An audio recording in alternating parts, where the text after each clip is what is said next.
Delivery boy के हाथ से खाना ले ही रहा था मैं, जब नीलू की चीख गूंजी और मेरे हाथ से खाना छूट कर गिर गया। मैं सब छोड़ छाड़ कर वापस ऊपर भागा और जाकर देखा तो नीलू पागलों की तरह छटपटा रही थी, तड़प रही थी। हाथ पैर ऐसे मार रही थी जैसे उस पर किसी ने तेजाब डाल दिया हो। आंखें उसकी उलट चुकी थी, आंखों की पुतलियां ऊपर उठते उठते आंख का सिर्फ सफेद हिस्सा ही दिखाई दे रहा था। मुझे कुछ समझ नहीं आ रहा था मैं क्या करूं। मैंने उसे संभालने की बहुत कोशिश की, लेकिन जैसे ही मैं उसे पकड़ने जाता तो वो मुझे उठाकर किसी बच्चे की तरह धक्का देकर फेंक देती। पूरे कमरे का सारा सामान इधर उधर करके फेंक दिया था नीलू ने। आखिरकार मैंने फिर से वही किया। एक बाल्टी में जल्दी जल्दी फ्रिज में रखा, बड़े पतीले का पानी डाला और सीधे जाकर नीलू पर फेंक दिया। और पानी नीलू के बदन पे पड़ते ही ऐसे धुआं उठा जैसे जलते कोयले के अंगार पर किसी ने पानी फेंक दिया हो। पूरे कमरे में धुआं भर गया और कैसे एक अजीब सी जली जली सी महक आने लगी। और उसी कोहरे जैसे धुएं में से नीलू चलती हुई मेरे पास आई और एक अजीब सी आवाज में हंसती हुई मेरे गले पर अपना हाथ फेरते हुए बोली, आज तमाशा यही नहीं रुकेगा। आज तो सवेरे तक खेल खत्म करना है। इतना कह के नीलू वहीं बेहोश होकर गिर पड़ी। मैंने उसे उठाया और लाकर पलंग पर लिटाया। नजर घड़ी पर गई तो देखा घड़ी में ठीक 9:15 बजे थे। रोज यही होता था, ठीक 9:15 पे ही। मेरा नाम प्रत्युष है। 1 महीने से यह दौरा रोज पड़ता था मेरी नीलू को। डॉक्टर, हकीम, वैद्य सब दिखाया, लेकिन कोई फायदा नहीं हुआ। बहुत बुरा हाल था मेरी नीलू का। 1 महीना हो चुका था, लेकिन उसे भूख नाम की चीज ही नहीं थी। कैसे अकेले अकेले सब देख रहा था, मैं ही जानता हूं। शोरूम का सारा काम मेरा मैनेजर और स्टाफ ही देख रहे थे। नीलू के चेहरे पर झुर्रियां पड़ गई थी। 32 की उम्र में वो अचानक 62 की लगने लगी।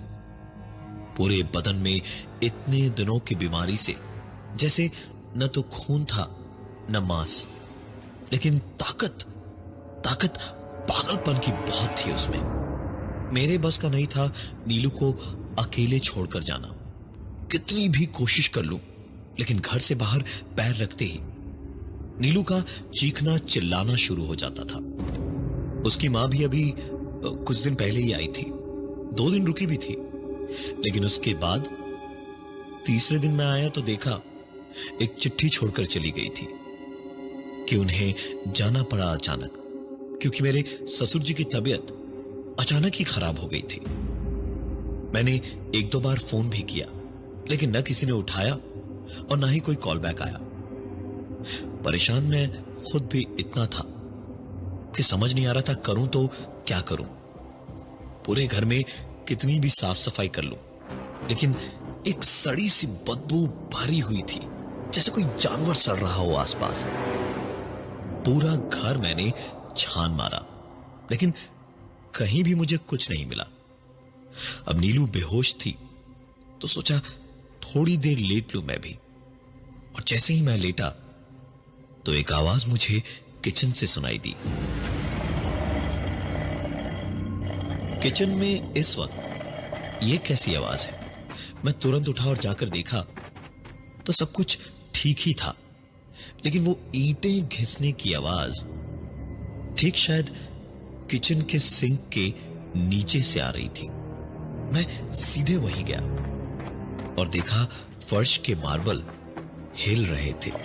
मैं एक पल को वहीं ठिठक गया, लेकिन फिर एक डंडा लेकर धीमे धीमे वो हिलता हुआ मार्बल उठाया तो उसमें से छुछुंदर और कुछ बड़े चूहे निकलकर भागे। उनके मुंह में घिनौने से टुकड़े थे किसी चीज के। शायद मैं जानता था वो क्या था।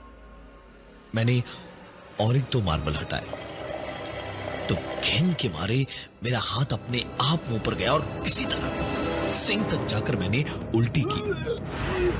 उन मार्बल्स के नीचे मेरी सास की लाश दबी पड़ी थी। मैंने पुलिस को बुलाने के लिए तुरंत अपना फोन ढूंढा तो फोन जेब में नहीं था। फोन लेने मैं अपने किचन से बाहर निकला तो सामने नीलू खड़ी थी, भारी भारी सांसें लेती हुई, जैसे वो जागी नहीं थी बल्कि नींद में ही थी। मैं बहुत धीमे धीमे दबे पांव उसके पास से निकल जाऊंगा। यही सोचकर उसके पास पहुंचकर जरा नीचे झुका कि चुपचाप निकलकर पहले फोन उठाऊं। घर के अंदर ही हूं तो कुछ भी होगा तो संभाल ही लूंगा। लेकिन मैं जैसे ही नीचे झुका, नीलू ने अपना हाथ जोर से मेरी गर्दन पर मारा और उसी आवाज में चिल्लाते हुए बोली, मैंने कहा था ना, आज तमाशा खत्म होकर रहेगा और इसे खत्म मैं ही करूंगा, मैं ही करूंगा। मैं आंखें फाड़ फाड़ कर नीलू का चेहरा देख रहा था। बस क्या मैंने ठीक सुना था? क्या उसने कहा रहूंगा? मैं सोच ही रहा था जब नीलू मुझे छोड़कर हाथों और घुटनों के बल किचन की ओर किसी जानवर की तरह सूंघती सूंघती जाने लगी। मैं फोन के बारे में भूलकर नीलू के पीछे पीछे चलने लगा। मेरे सामने नीलू किचन में घुसी और पीछे पीछे मैं किचन के दरवाजे पर जाकर अंदर झांका तो मेरी आंखें अपने आप पर यकीन नहीं कर पा रही थी। मैं अपने आप को थप्पड़ मारने लगा ये देखने के लिए कि कहीं मैं सपना तो नहीं देख रहा था। मेरी आंखों के सामने नीलू उन मार्बल्स को वापस अपनी मां की लाश पर डाल रही थी और कुछ बड़बड़ाई जा रही थी। मैं फ्रिज की ओर बढ़ा पानी निकालने को तो नीलू को जैसे पता चल गया था और वो एकदम से चीखी, आज इसको नहीं फंसने दूंगा तेरे जाल में, आज तो तमाशा खत्म करके ही तब लूंगा मैं। और नीलू ने सामने किचन की रैक पर छुरियों वाले स्टैंड की ओर देखा, लेकिन हमारे घर की सारी छुरियां, धारदार चीजें जिनसे किसी भी तरह का नुकसान हो सके वो सब मैं पहले ही फेंक चुका था। गैस कनेक्शन भी कटवा रखा था। खाना रोज बाहर से आता था क्योंकि ठीक 3 हफ्ते पहले जब इन सब की शुरुआत हुई तो उस समय 1 हफ्ता ही हुआ था। तब एक रात मैं कई दिनों से नींद पूरी ना होने की वजह से बैठे बैठे ऊँघ रहा था जब अचानक मुझे खटर पटर सुनाई दी और उसके बाद नीलू की हंसी।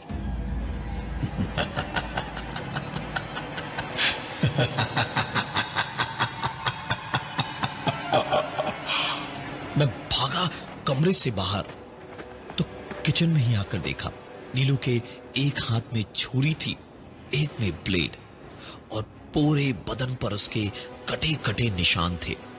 खून बह रहा था और किचन में गैस का नॉब ऑन रखकर नीलू जैसे इंतजार कर रही थी कि कब एक चिंगारी भड़काए और पूरे घर को उड़ा दे।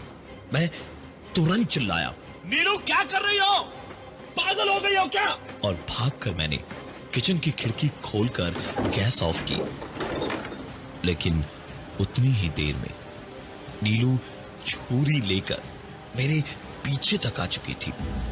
मेरे कंधे पर जरा सी खरोंच तो आई, लेकिन मैं किसी तरह बच गया और काफी देर तक उसे संभालने के लिए कुत्थम कुत्थी होती रही और आखिरकार नीलू बेहोश होकर गिर पड़ी। खत्म करके ही तब लूंगा मैं। मैं नीलू के ऊपर पानी जितनी देर में गिरा था उतनी देर में नीलू मेरे ऊपर कूद कर चढ़ चुकी थी। मुझ पर चढ़कर नीलू मेरा गला घोट रही थी, मेरा दम निकल रहा था, मेरी आंखें उलट रही थी। अगर गर्दन के ऊपर नीलू का हाथ सांस घोट रहे थे तो गले के अंदर भी किसी ने जैसे सांस की नली पकड़ रखी थी। सांस जब बिल्कुल नहीं आ रही थी तो मेरा चेहरा भी नीला पड़ने लगा था और किसी तरह अपने बदन की बची खुची ताकत, हर आखिरी कतरा खून का संजोकर मैंने एक जोरदार धक्का नीलू को मारा और तुरंत किचन से बाहर भागा। नीलू मेरे पीछे पीछे वही डंडा लेकर दौड़ी जिससे मैंने मार्बल्स हटाए थे। मैं सीधे करके बाहर भागा और दरवाजा बंद करके बाहर से कुंडी लगा दी। सीधे बिल्डिंग के नीचे सिक्योरिटी के पास तक भागा ताकि वो पुलिस को बुला सके। दरवाजे पर अंदर से नीलू उसी आवाज में चीखती हुई लाठी बरसाई जा रही थी। वो रुक ही नहीं रही थी। मैं भागते हुए नहीं, बिल्कुल जैसे उड़ते हुए बिल्डिंग के नीचे पहुंचा और सिक्योरिटी से पुलिस को बुलाने को कहा। उसने भी घबराकर तुरंत फोन किया और पुलिस को बुलाया। पास की चौकी से 2 कांस्टेबल्स 10 मिनट में मेरे घर आ गए और मेरे घर में लाश की बात सुनकर वो मेरे साथ ऊपर पहुंचे। दरवाजे की कुंडी खोली और सामने देखा तो पूरे घर का सामान उथल पुथल हो रखा था। नीलू के रोने की आवाजें अभी भी आ रही थी और मेरे अंदर एक अजीब सा खौफ था कि पता नहीं कमरे में घुसते ही क्या देखने को मिलेगा। घबराता हुआ मैं पुलिस वालों को चुप रहने का इशारा करता हुआ आगे बढ़ रहा था और तभी कदमों से चलने को कह रहा था और ठीक दरवाजे के पास जाकर मेरे कदम रुक गए। मेरे सामने से दोनों कांस्टेबल्स दरवाजे से अंदर गए और मैं अपने आप को आईने में देखता ही रह गया। दाढ़ी ऐसी बढ़ी हुई थी मेरी कि जैसे 3-4 महीनों से शेव नहीं किया था। कपड़े फटे फटे से थे। हाथ पैरों की रंगत पूरी तरह से बदली हुई थी, कमजोर लग रहा था। खुद को देखकर जैसे ठीक से खाना ना खाया हो, पता नहीं कब से, और आंखें ऐसी धंसी हुई थी जैसे कब से मैं सोया नहीं हूं, ऐसा लग रहा था। मैं खुद को देख ही रहा था कि जब अंदर से नीलू की रोते रोते पुलिस वालों से बातचीत की आवाज आई। थैंक यू हवलदार साहब, थैंक यू सो मच। आज मेरी ही गलती से मेरे पति बाहर निकल गए। इनके हाथ पैर बांध के रखना पड़ता है इन्हें। पता नहीं पागलपन में कब किस पे हमला कर दे।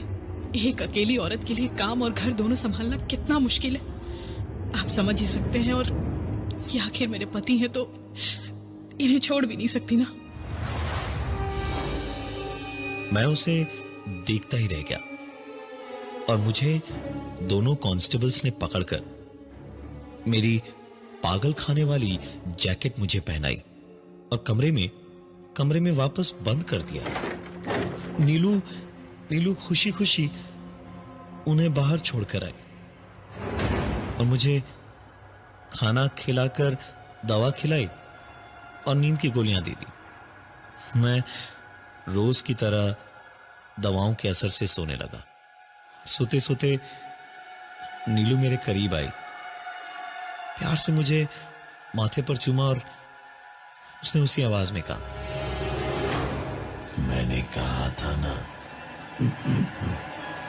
आज तमाशा खत्म। जैसे ही नीलू ने मेरे कानों में ये बात कही, मेरी नींद की बेहोशी टूट तो गई, लेकिन इतनी भारी दवाओं का सुरूर तो था ही थोड़ा। नीलू कमरे से बिल्कुल किसी मर्द की तरह चलती हुई निकल गई। पूरे घर में इस वक्त एक बार फिर से सड़ी हुई लाश की बदबू फैली हुई थी। मेरे हाथ तो पागल खाने वाली जैकेट में बंधे थे, तो हाथ मेरे हिल ही नहीं सकते थे। लेकिन शायद जानबूझकर मेरे पैर नहीं बांधे थे आज। मैं किसी तरह उठा और फिर गिरते पड़ते कमरे से निकला, कोई आवाज किए बगैर। मैं किसी तरह किचन तक पहुंचा और साफ साफ मुझे समझ आ रहा था कि कुछ महक रहा था। जाते जाते महक तेज हुई तो समझा कि कुछ और नहीं, केरोसिन था। किचन के पास जैसे ही पहुंचा तो एक कदम और बढ़ाऊं इससे पहले ही मेरे पैर में कुछ लगा, जिससे मैं गिर पड़ा। अपने मुंह के बल बिल्कुल ठंडे ठंडे पानी में गिरा। लेकिन हल्का सा होश जैसे ही आया तो समझा कि फर्श पर पानी नहीं, केरोसिन था पूरे फर्श पर। इसका मतलब अभी तक केरोसिन छिड़क रही थी नीलू। पलट के देखा तो दरवाजे पर नीलू ही थी, जिसने पैर पर लंगड़ी मारकर मुझे गिराया था। पूरे का पूरा केरोसिन में भीगते ही नीलू हल्के से हंसी और उसी आवाज में बोली, सर करते नहीं थकता था मैं आपको। आपका मैंने हर काम किया, कभी किसी काम को ना नहीं कहा। आपके शोरूम का काम हो या घर का, लेकिन आप तो राक्षस से भी पत्थर निकले। मेरी बहन को नहीं छोड़ा और जब मैं इंसाफ मांगने आया तो कहा मैं तमाशा कर रहा हूं। आज ये तमाशा हमेशा के लिए यही खत्म होगा। मुनाफ मेरे शोरूम में काम करता था। अच्छा लड़का था, सब कुछ टाइम पर कर देता था। हमेशा सारी चीजें जगह पर होती थी, लेकिन गलती मेरी ही थी। वो अपनी बहन को लेकर नौकरी के लिए मेरे पास आया था। वो मेरे पास आई, फिर बातचीत शुरू हुई और धीमे धीमे हम दोनों बाहर मिलने लगे। एक दिन मैं उसे अपने एक दोस्त के घर भी ले गया और फिर उसके एक हफ्ते के बाद उसने मुझे बताया कि वो प्रेग्नेंट है। मैं करता भी तो क्या, घबरा गया था। मैंने उसके फोन उठाने बंद कर दिए, मैसेजेस के रिप्लाई देने बंद कर दिए।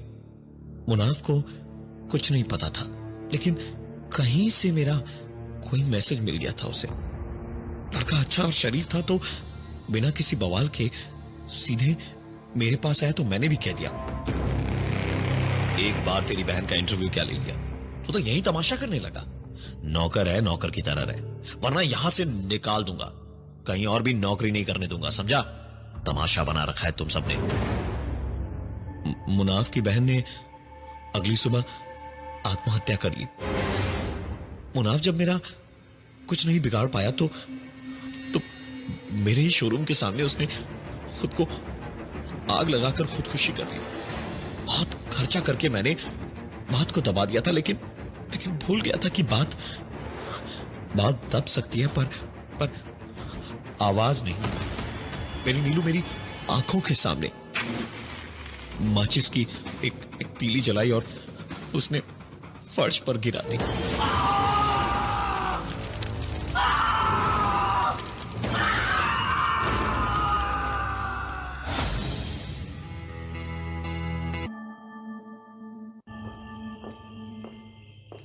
देव रेडियो जॉकी था, शहर में अकेला रहता था। रात 12 बजे अपना शो खत्म करके खाना खाने निकलता, पर आज गाड़ी सर्विसिंग के लिए दे रखी थी, तो ऐप से टैक्सी बुक की और अपनी लोकेशन बताकर बिल्डिंग से नीचे उतरा। ड्राइवर आया और मुस्कुराते हुए उसने दरवाजा खोला तो देव ने बताया कि उसे पास के ढाबे पर खाना खाने जाना है। देव के बोलते ही ड्राइवर के चेहरे पर एक बड़ी सी मुस्कान थी। देव ने उससे पूछा, क्या हुआ पाजी, इतना मुस्कुरा क्यों रहे हो? देव के सवाल पर ड्राइवर ने कहा, नहीं सर जी, कुछ नहीं। आपकी आवाज जैसी रेडियो पे लगती है बिल्कुल वैसी ही सामने भी लगती है। देव ने हंसते हुए कहा। अच्छा, तो मतलब कि आप पहचान गए मुझे। ड्राइवर ने ढाबे पर उतारकर ट्रिप ओवर नहीं की, इंतजार किया और देव को घर छोड़कर ही ट्रिप खत्म की। अगली रात देव ने अपने शो पर एक सवाल पूछा, जिसका जवाब देने के लिए कईयों ने फोन किया। कई जवाब मिले। एक ही प्राइस था शो पर, जो देव ने अनाउंस किया, और बाहर एक चाय पीने जा रहा था। जब उसके स्टूडियो में फोन की लाइट ब्लिंक करता देख उसने फोन उठाया तो उधर से एक आवाज ने कहा, सर मैं सुरेंद्र बोल रहा हूँ सर। कल आपको कैब से ढाबे ले गया था ना रात को, याद है? आपने मुझे प्राइस क्यों नहीं दिया सर? मेरा आंसर तो सही था, मैंने तो कुछ भी गलत नहीं बोला। सर मैं पढ़ा लिखा हूँ सर, कैब ड्राइवर हूँ ना। दैट डज नॉट मीन कि आप मेरे साथ ऐसा करेंगे सर। कल ही मैं आपको ढाबे ले गया था और आपने मुझे प्राइस नहीं दिया। देव ने ध्यान से उसकी पूरी बात सुनी और कहा, देखिए सर, प्राइज एक ही है ना, तो वो किसी एक को ही दे सकता हूं मैं। आप दोबारा कॉन्टेस्ट खेलिएगा तो आप जीत भी सकते हो।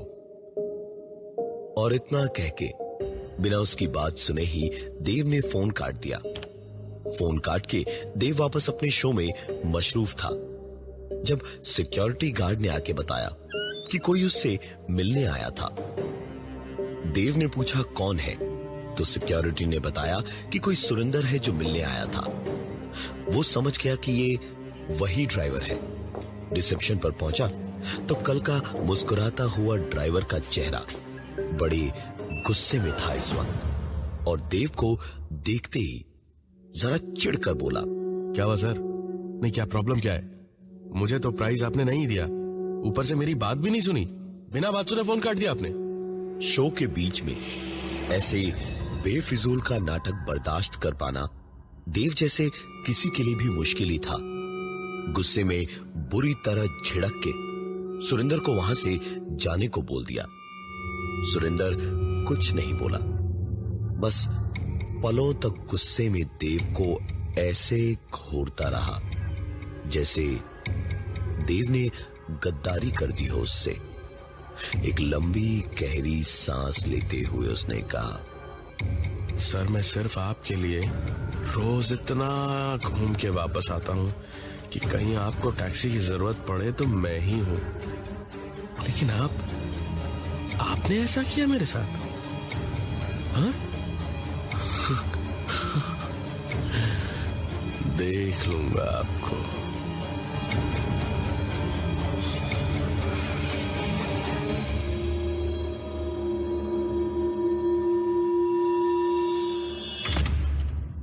ऐसे मुंह लगने वाले, बकवास करने वाले रोजाना बहुत मिलते थे, तो देव ने भी ध्यान नहीं दिया उस पर। ड्राइवर चला गया तो देव ने भी अपना शो खत्म किया, और आज तो गाड़ी भी थी तो कैब का झंझट नहीं था। आराम से वो ढाबे तक गया, खाना खाया और घर लौट रहा था जब रेडियो पर उसने अपनी ही आवाज सुनी। ये गाना जो आपने सुना वो मेरा फेवरेट है, और आज मैं रात भर सुबह तक आपके साथ में बैठूंगा।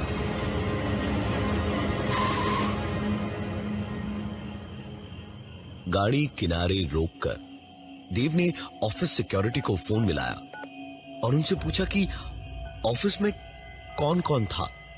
तो सिक्योरिटी ने कहा, सर आप ही तो लास्ट में निकलते हैं, मेरे अलावा सिर्फ हाउसकीपिंग स्टाफ है यहाँ। देव जानता था कि इनके बस का तो नहीं है कुछ भी गड़बड़ कर पाना, लेकिन कोई तो जरूर था ऑफिस में, जाके चेक करना जरूरी था। तुरंत गाड़ी घुमाकर देव निकल पड़ा वापस ऑफिस की ओर। ऑफिस पहुंचकर देव सीधे दौड़ा स्टूडियो में, लेकिन शुक्र इस बात का था कि कोई नहीं था स्टूडियो में। स्टूडियो खाली था। देव को लगा कहीं कोई वहम तो नहीं हुआ था, इसलिए उसने तुरंत अपने सिस्टम पर जाकर रिकॉर्डिंग्स चेक की, तो उसमें भी वही आवाज थी। ये गाना जो आपने सुना वो मेरा फेवरेट है, और आज मैं रात भर सुबह तक आपके साथ में बैठूंगा। देव को समझ नहीं आ रहा था कि ये सब आखिर हो क्या रहा था। उसने रिकॉर्डिंग सेव करके रख ली अपने पास और फिर नीचे चला गया कि अब घर जाएगा और कल ही देखेगा जो होगा। लेकिन सुकून तो मुश्किल ही था उसके लिए। नीचे उतरते ही उसने देखा कि उसकी गाड़ी जो बिल्डिंग के सामने खड़ी थी, उसके सारे के सारे शीशे चकनाचूर हो रखे थे। गाड़ी पर आगे पीछे कुछ डेंट थे और देख के ही समझ आ रहा था कि किसी ने बड़ी तबीयत से बेसबॉल बैट जैसी किसी चीज से अपने जन्मों का गुस्सा देव की गाड़ी पर उतारा था। देव ने इधर उधर देखा। जब कोई नहीं दिखा तो वो समझ गया ये हो न हो वही ड्राइवर था जिसने ऐसा किया है। उसने अपनी गाड़ी स्टार्ट की और निकल पड़ा पास के पुलिस स्टेशन की ओर। और रास्ते में जाते जाते ही अचानक एक कार स्पीड से ओवरटेक करके आगे निकली और देव के सारे डर सच हो गए, क्योंकि ये वही ड्राइवर था, वही कार थी और उसने मुस्कुराते हुए देव की कार को एक टक्कर मारी। देव का स्टीयरिंग जाम हो गया। वो चाहकर भी गाड़ी संभाल नहीं पा रहा था। देव किसी तरह अपनी गाड़ी संभालता उतनी देर में ही देव की गाड़ी को एक और टक्कर लगी। देव संभाल पाता इससे पहले ही उसकी कार को लगातार 2-3 टक्करें और मारी और देव की गाड़ी पुलिस स्टेशन के पास में ही फुटपाथ पर जाकर एक खंभे से टकरा गई। कार में एयरबैग्स होने की वजह से देव बच गया। कुछ चोटें आई थी उसे और उसका मोबाइल फोन बुरी तरह से चकनाचूर हो गया था। देव वहां से सीधा किसी तरह सड़क पार करके थोड़ी दूरी पर पुलिस स्टेशन पहुंचा और रिपोर्ट लिखवाई। पुलिस वालों ने सबूत के तौर पर उस रात की टैक्सी बुकिंग डिटेल्स मांगी तो देव ने फोन तो बड़े तैश में निकाला, लेकिन फोन बुरी तरह से टूट फूट चुका था। कुछ भी दिखाई नहीं दे रहा था। फिर भी पुलिस ने रिपोर्ट लिख ली कि डिटेल्स तो कंपनी से भी मिल ही जाएंगी। और फिर देव वापस अपने घर आ गया। तो अगले दिन भी उसे काफी भाग दौड़ करनी पड़ी।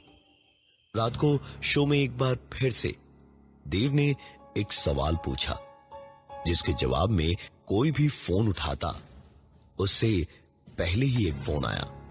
जिसे उठाया तो दूसरी तरफ से आवाज आई, हेलो सर, मेरे एक पैसेंजर बैठे हैं पीछे, उनके लिए गाना बजा दीजिए प्लीज। देव ने झिड़क के कहा, फोन रखो और मुझे परेशान करना बंद करो। रिपोर्ट लिखवा दिया तुम्हारी, ज्यादा दिन बचोगे नहीं तुम, समझे? सुरिंदर जरा सा हंसा और फिर उसने कहा, अरे सर, जरा मेरे पैसेंजर से बात तो कीजिए। ओ मैडम, जरा बताइए ना, कौन सा गाना सुनेंगे आप? इतना कह के सुरिंदर ने फोन पीछे की सीट की ओर कर दिया और एक रोती बिलखती आवाज ने कहा, बेबी बेबी प्लीज, ये जो बोले वो कर दो, वरना मुझे मार देगा। ये पागल है, ये आदमी नहीं जानवर है ये। देव की बोलती बंद हो चुकी थी। उसने पूछा कौन सा गाना सुनना था सुरिंदर को। तो सुरिंदर ने एक सिहरन दौड़ा देने वाली मुस्कान के साथ गाकर कहा, तू है वही दिल ने जिसे अपना कहा, तू है जहां मैं हूं वहां, ये वाला। देव ने कहा कि ये गाना तो उसके पास है ही नहीं। तो इस पर सुरिंदर ने कहा, अगले 4 मिनट में ये गाना सुनाई देना चाहिए मुझे। नहीं है ना तो डाउनलोड करके चलाओ, वरना तुम्हारी गर्लफ्रेंड को भगवान के पास अपलोड कर दूंगा। और इतना कहकर सुरेंद्र ने फोन काट दिया। देव ने जल्दी जल्दी गाना डाउनलोड किया और गाना चला दिया। गाना चलाने के बाद देव सोच ही रहा था कि पुलिस को इत्तला करेगा और खुद भी निकलेगा उसके पीछे, लेकिन इसके पहले ही स्टूडियो में एक फोन आया। देव ने फोन उठाया तो उधर से सुरेंद्र ने कहा, अरे सर, मैंने तो ओरिजिनल गाना बजाने को कहा था, आपने मेरी बात नहीं मानी, रिमिक्स चला दिया। अब तो ये गई।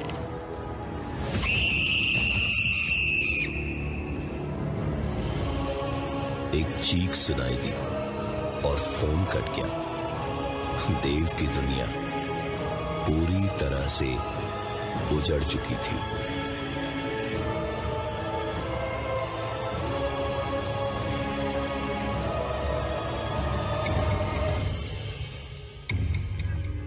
देव ने तुरंत फोन उठाया और अपनी गर्लफ्रेंड को फोन मिलाना शुरू कर दिया।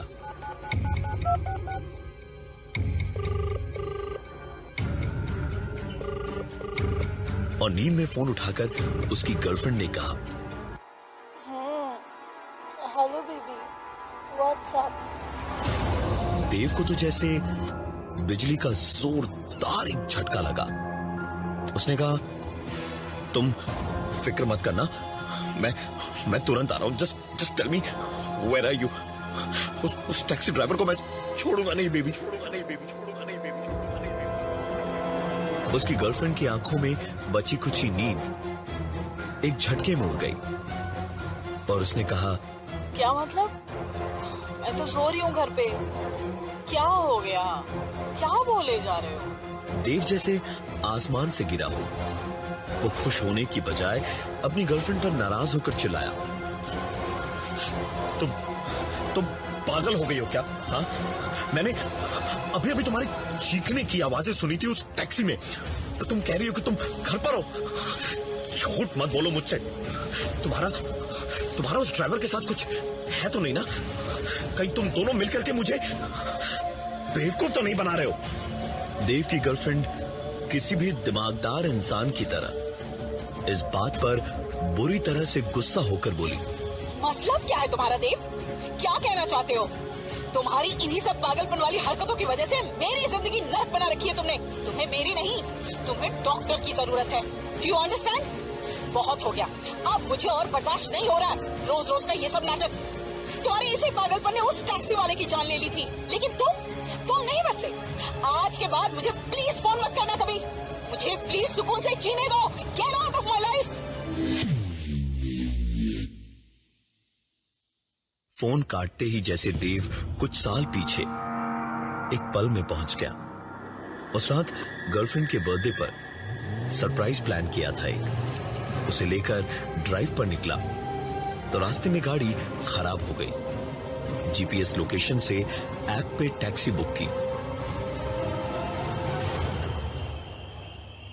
तो सुरेंद्र नाम का टैक्सी ड्राइवर आया और पीछे की सीट पर बैठे हुए देव और उसकी गर्लफ्रेंड को रियर व्यू मिरर में बस देखने और मुस्कुराने भर की वजह से देव ने अपना आपा खो दिया और चलती गाड़ी में ड्राइवर पर हाथ उठा दिया। गाड़ी डिसबैलेंस हुई और एक बड़ा एक्सीडेंट हुआ था। किस्मत अच्छी थी कि ज्यादा बड़ी कोई चोट देव या उसकी गर्लफ्रेंड को नहीं आई थी, लेकिन वो ड्राइवर सुरेंद्र, वो नहीं बचा था।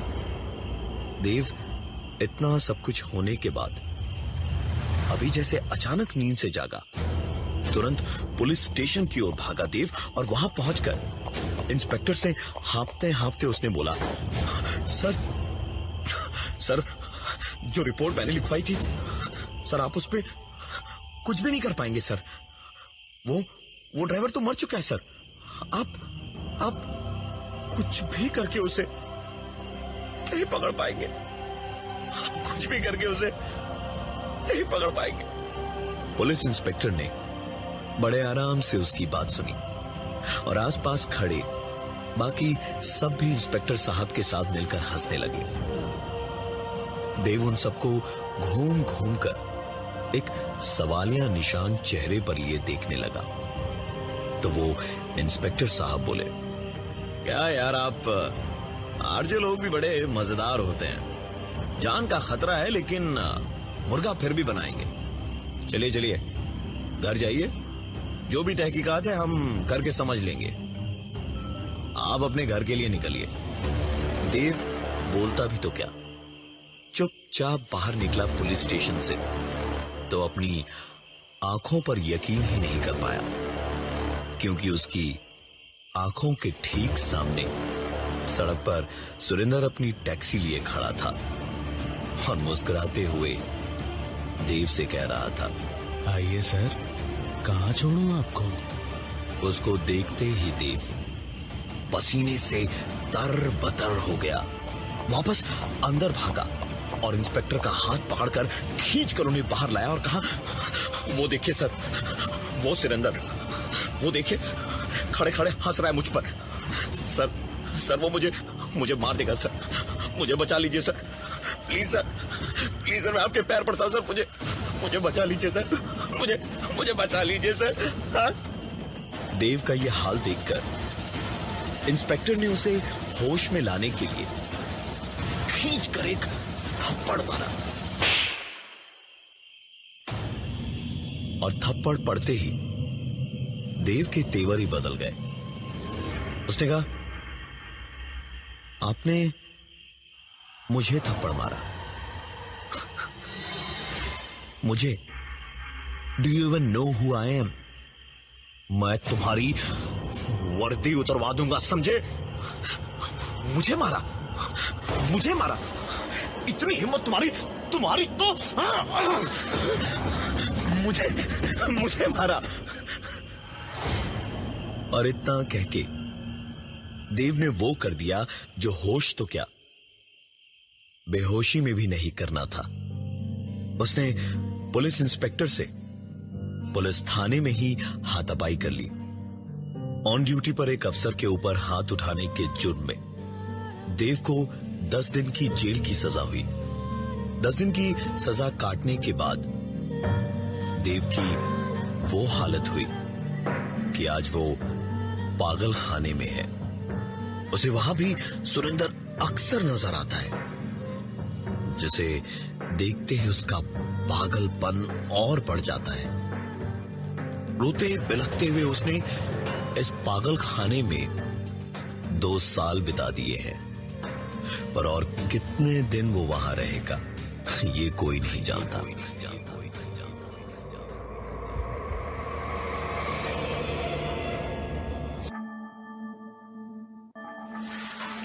प्रीति किचन में काम कर रही थी।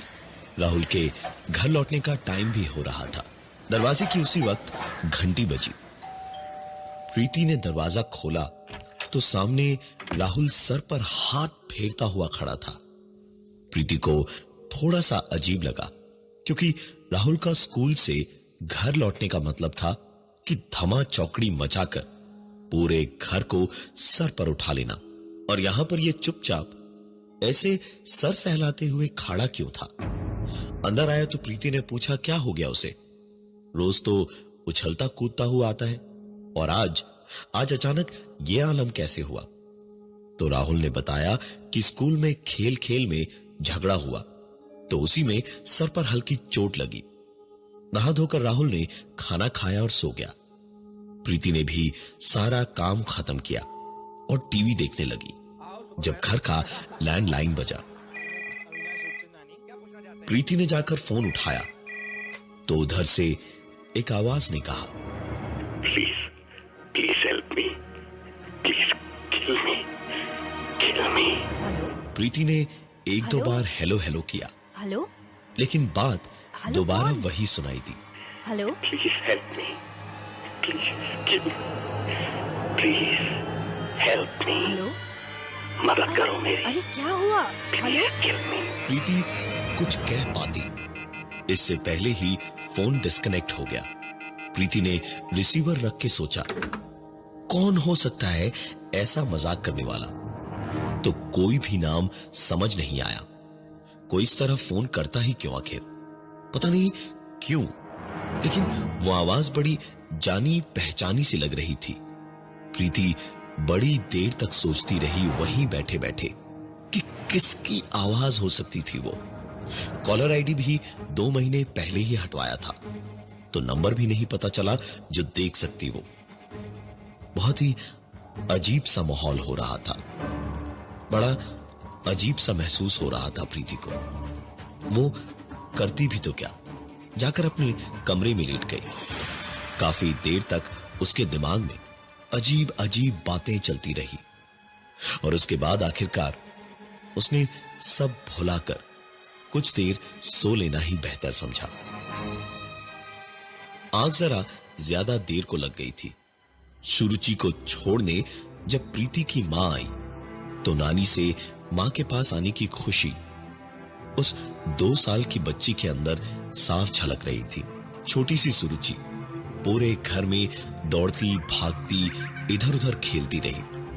प्रीति ने भी रात के खाने की तैयारी कर ली और जतिन के आने पर डिनर के वक्त एक बार राहुल के कमरे में झांका तो राहुल गहरी नींद में सो रहा था।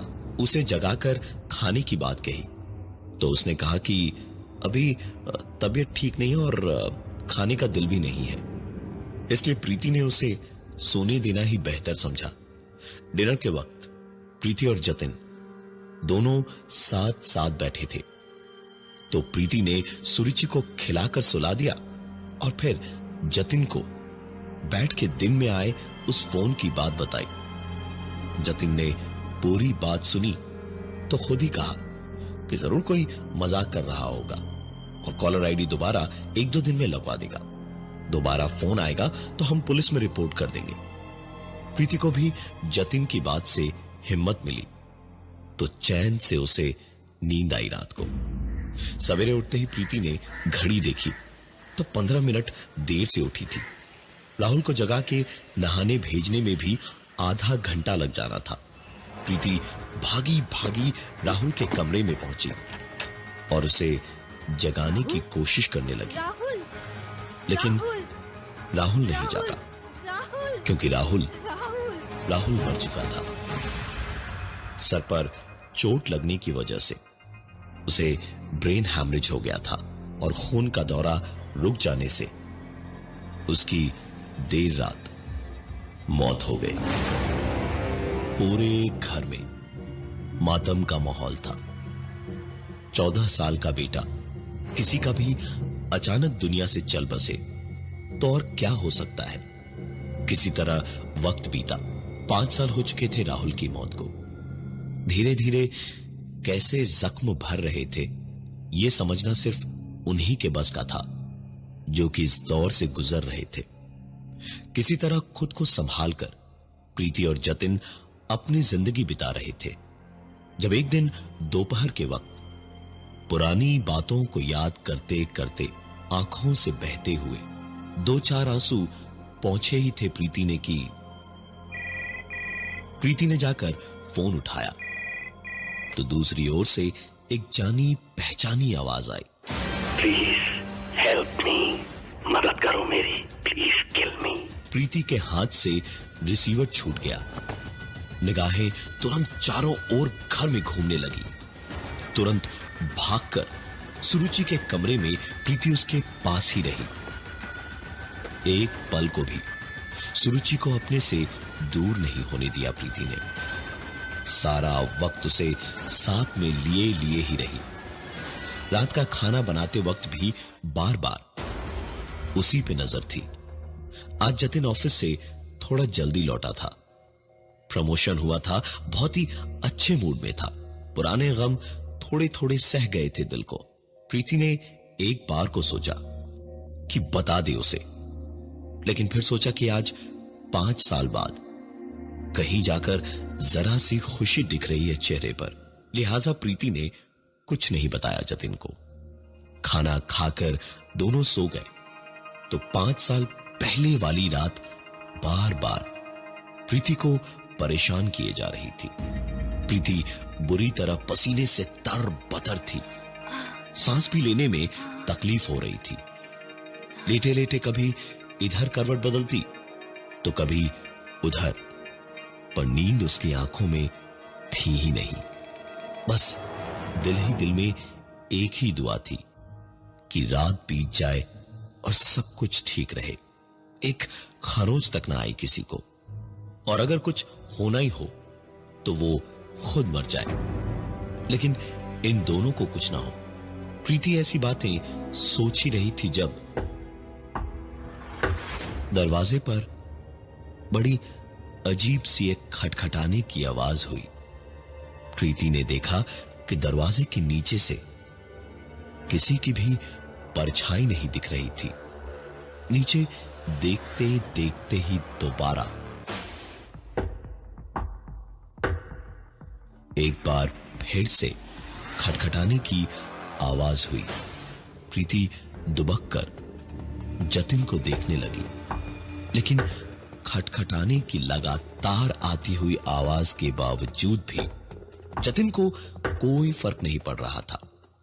इसका मतलब आज शायद प्रीति की ही बारी थी। प्रीति खुश थी कि जतिन और सुरुचि ठीक हैं, लेकिन खटखटाने की आवाज अभी भी हो रही थी। प्रीति चाह कर भी पलंग से उतरने की हिम्मत नहीं कर पा रही थी, लेकिन आखिरकार रोक न पाई खुद को और जोर से चीखी, कौन हो तुम? निकल जाओ मेरे घर से, ये मेरा घर है, जस्ट गेट आउट। प्रीति का बस इतना कहना था कि खटखटाने की आवाज पूरी तरह से बंद हो गई। प्रीति को न जाने कब नींद आई और वो सोने चली गई। नींद भी उसे काफी अच्छी आई, क्योंकि बला तो टल ही गई थी। सवेरे प्रीति उठी तो काफी खुश थी। जतिन बगल में आराम से सो रहा था और वो खुद भी ठीक थी। चाय बनाने को किचन में जाने को दरवाजा खोला तो प्रीति की चीख निकल गई, क्योंकि सामने सुरुचि की लाश पड़ी थी। शायद वही थी जो रात भर दरवाजे पर मदद के लिए खटखटा रही थी। इस उम्र में इतने बड़े बड़े पहाड़ टूट पड़े थे प्रीति और जतिन पर कि 35 के भी नहीं हुए थे और 45 जैसी शक्ल हो गई थी। दोनों बच्चे एक के बाद एक अचानक ऐसे चल बसेंगे, ये सोचना ही नामुमकिन था किसी के लिए भी। प्रीति ने सबसे पहले घर का लैंडफोन कनेक्शन हटवाया। जतिन ज्यादातर वक्त ऑफिस में ही बिताता और प्रीति घर में ही खुद को कैद करके रखती। जतिन कभी कभार ऐसी हालत में प्रीति को देखता तो खुद को रोक नहीं पाता और कहता कहीं बाहर चलने को, घूमने को, लेकिन दोनों बच्चों को खोकर प्रीति ने अपनी जिंदगी को ही एक नासूर बना लिया था। एक दिन जब प्रीति थोड़ा बेहतर थी, जतिन के लिए उसका पसंदीदा खाना बना रही थी, तो उसकी एक पुरानी सहेली उससे मिलने आई। दोनों बैठे बैठे बातें कर रहे थे जब उसकी सहेली का फोन बजा। फोन उठाकर उसने 1 सेकंड में बात सुनते ही कहा, ये ले प्रीति, तेरे लिए है। प्रीति सोच में पड़ गई थी कि उसकी सहेली, जिसे वो इतने सालों बाद मिल रही थी, उसके मोबाइल पर प्रीति के लिए कौन फोन कर सकता है। और इसी सोच में उसने फोन लेकर कानों से लगाया तो प्रीति के कानों में एक बार फिर से जैसे तेजाब डाल दिया हो किसी ने, क्योंकि फोन कानों से लगाते ही उसे वही आवाज सुनाई दी, please help me, please kill me, मदद करो मेरी, मार दो मुझे। प्रीति सब कुछ खो चुकी थी, अब खोने को सिर्फ जतिन बचा था। उसने तुरंत पहले तो अपनी सहेली को बहाना करके निकाला और फिर जतिन को फोन लगाया और जतिन के उठाते ही फिल्म देखने जाने की जिद करने लगी। जतिन ने भी आखिरकार बात मान ली और उसे तैयार होकर ऑफिस पहुंचने को कहा, जहां से दोनों साथ साथ जाते। प्रीति ने तुरंत कपड़े बदले और निकल पड़ी जतिन के ऑफिस। फिल्म तो बहाना था, बस आज का पूरा दिन उसे जतिन के साथ बिताना था। दोनों पिक्चर देखने पहुंचे तो जतिन टिकट की लाइन में खड़ा हुआ और प्रीति वॉशरूम गई। वॉशरूम से प्रीति के निकलने के ठीक पहले जब वो अपने कपड़े ठीक कर रही थी तो एक आवाज हुई और उसने कहा, please please help me, please kill me, मदद करो मेरी, मार दो मुझे। प्रीति एक पल को वहीं बर्फ की तरह जम गई, लेकिन अचानक जैसे होश आया तो तुरंत एक झटके से दरवाजा खोल कर देखा, लेकिन बाहर कोई नहीं था। प्रीति को सुकून भरी एक सांस आई कि ये शायद इतने सालों की घुटन थी जिसकी वजह से उसे वहम हो रहा था। फिल्म देखकर प्रीति और जतिन घर की ओर लौट रहे थे तो प्रीति काफी खुश थी कि बस अब कुछ ही देर और बाकी थे दिन बीतने में और सब कुछ ठीक होने में। जब घर के गेट से घुसते वक्त अचानक पता नहीं कहां से एक ट्रक डिसबैलेंस होकर आई और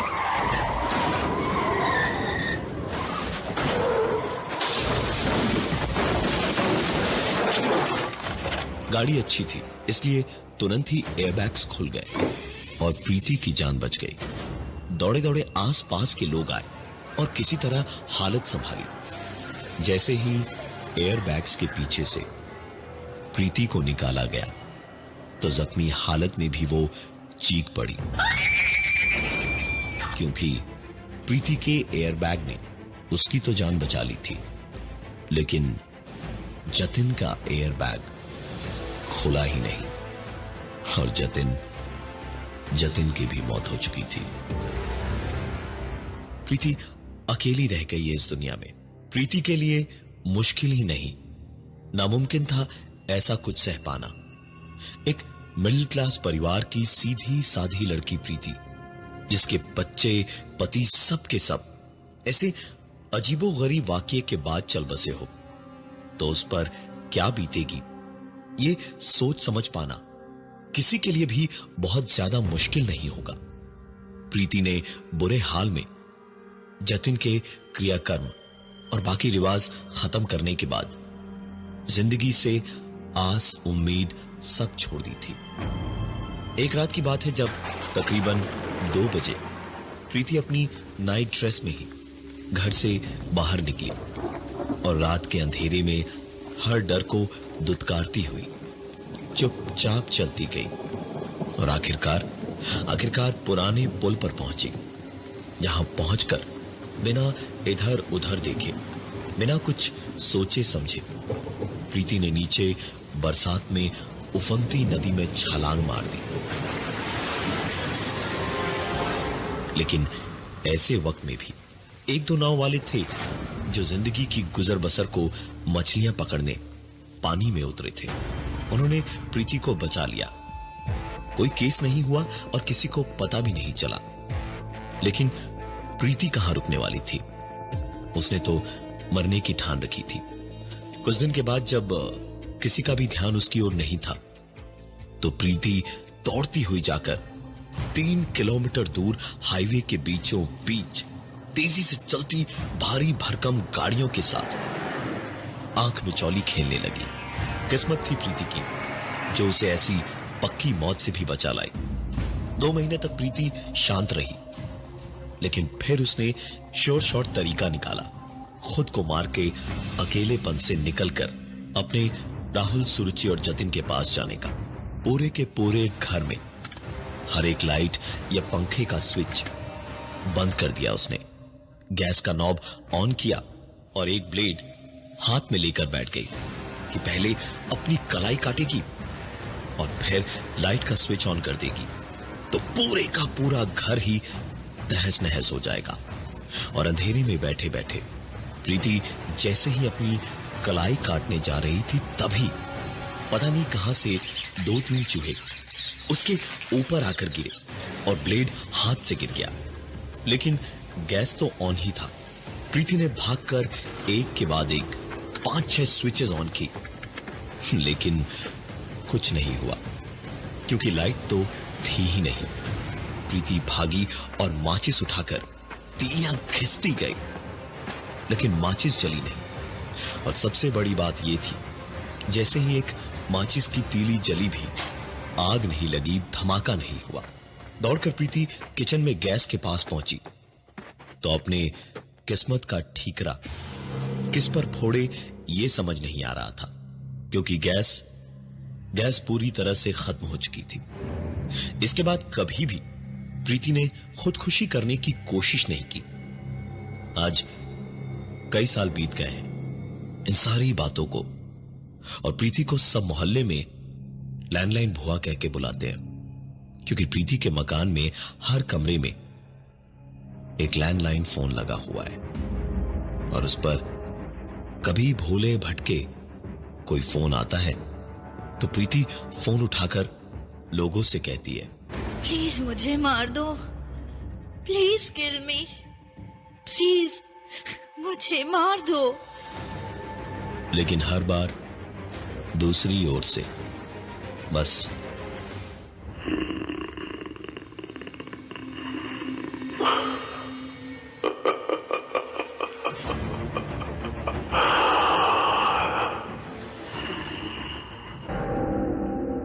प्रीति अपनी मौत का उस एक फोन का इंतजार कर तो रही है, लेकिन आज तक वो फोन दोबारा नहीं आया।